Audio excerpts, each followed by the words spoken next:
സുമേഷ് മുതലാളി കള്ള. ഞാൻ വരാണ്ടായപ്പോ അപ്പൊ തന്നെ വേറെ ആളെ സെറ്റ് ചെയ്ത് കഴിഞ്ഞല്ല.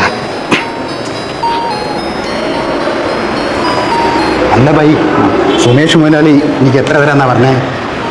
എനിക്ക് 2500 ഉറുപ്പിയും ആവശ്യത്തിന് മദ്യവും തരാന്നാ പറഞ്ഞേ. ബൈ, എനിക്ക് എത്ര തരാന്നാ പറഞ്ഞേ? എന്താ നിങ്ങളൊന്നും മിണ്ടാത്തെ? സുമേഷ് മുതലാളി ആൾ അറുപ്പിച്ചിക്കണ, അതുകൊണ്ട് പറയുന്നതാ. പൈസ ചോദിച്ച് വാങ്ങിച്ചു വന്നു കേട്ടാ.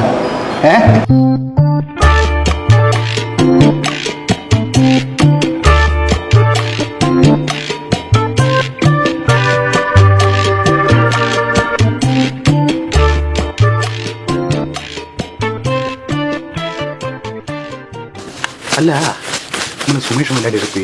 അയാൾ രാവിലെ ക്രിസ്മസ് അപ്പൂപ്പനെ തപ്പിട്ട് പോയതാ, ഇതുവരെയൊക്കെ വന്നിട്ടില്ല. ആരേലോ ഞാൻ നമ്മളെ സുമേഷ് ഏട്ടൻ പറഞ്ഞിട്ട് രാവിലെ ക്രിസ്മസ് അപ്പൂപ്പനാവാൻ വേണ്ടി വരാന്ന് പറഞ്ഞ ആളാ. ഓ ഇങ്ങനെയോ വിദ്വേ? ഇവിടെ രാവിലാന്ന് പറഞ്ഞ വൈകുന്നേരമായി എന്നുള്ളുവാ. നീ അല്ലെങ്കിൽ നിന്നെ പുറത്ത് 10,000 ആൾക്കാരെ കൊണ്ടുവരാൻ എന്റെ മുതലാളിക്കറിയാം. നീ എന്തെന്നാ എന്റെ മുതലാളി പറ്റി വിചാരിച്ചേ? അതല്ലേ ഞാനിങ്ങനെ ഇവിടെ കടിച്ചു തൂങ്ങി നിൽക്കുന്നത്. എടാ, വാക്ക് പറഞ്ഞ വാക്കായിരിക്കണം.